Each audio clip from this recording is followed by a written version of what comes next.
Recording in progress. Baiklah, Assalamualaikum warahmatullahi wabarakatuh.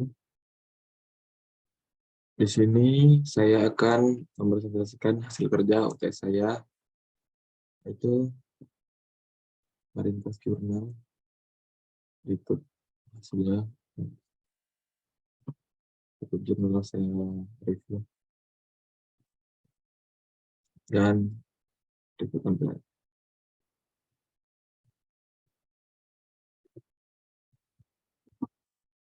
Penerapan supply chain manajemen pada Gramedia Work Palembang untuk mengatur jumlah ketersediaan produk berbasis web. Pendahuluan. Persaingan dalam dunia bisnis yang semakin kompetitif mengharuskan manajemen untuk memberikan terobosan yang strategis untuk tetap mengembangkan dan merebut pangsa pasar atau market share. Tingginya pola konsumsi masyarakat Indonesia mengharuskan para penyedia kebutuhan tetap menyediakan barang-barang pemuas kebutuhan tetap tersedia. Masalah ketersediaan produk inilah yang akan diatasi melalui penerapan supply chain manajemen di Gramedia Work berbasis website dengan tujuan untuk mengatur jumlah ketersediaan produk agar kebutuhan konsumen terpenuhi. Sejarah singkat perusahaan. Gramedia Asri Media adalah anak perusahaan Kompas Gramedia yang menyediakan jaringan toko buku dengan nama toko buku Gramedia di beberapa kota di Indonesia dan Malaysia. Perusahaan ini didirikan pada tanggal 2 Februari 1970 yang diawali dari satu toko buku kecil berukuran 25 meter di daerah Jakarta Barat dan sampai tahun 2002 telah berkembang menjadi lebih dari 50 toko yang tersebar di seluruh Indonesia.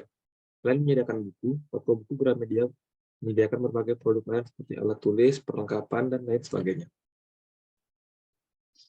Pengertian supply chain management. Supply chain management atau SCM atau rantai manajemen merupakan koordinasi dari bahan, informasi, dan arus keuangan antar perusahaan. Supply chain management bisa disebut juga sebagai seluruh jenis kegiatan komoditas dasar hingga penjualan produk ke tangan konsumen.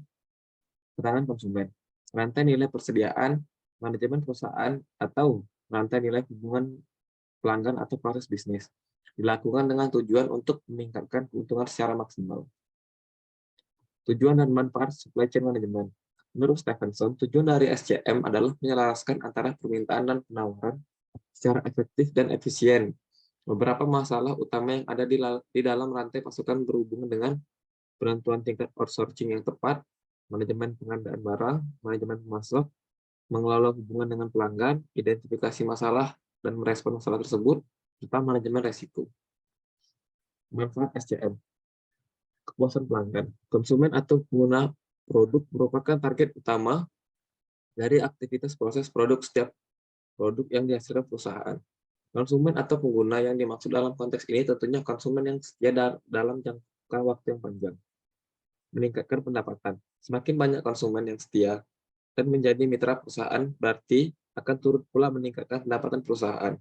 Sehingga produk-produk yang dihasilkan perusahaan tidak akan terbuang percuma karena diminati konsumen. Menurunnya biaya.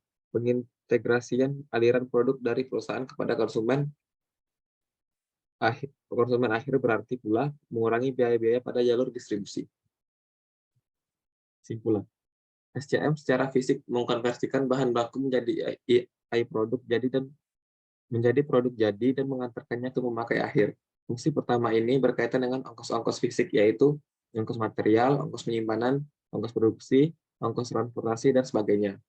Baiklah, sekian presentasi saya. Bila ada salah kata saya mohon maaf. Wabillahi taufiq wal hidayah. Wassalamualaikum warahmatullahi wabarakatuh.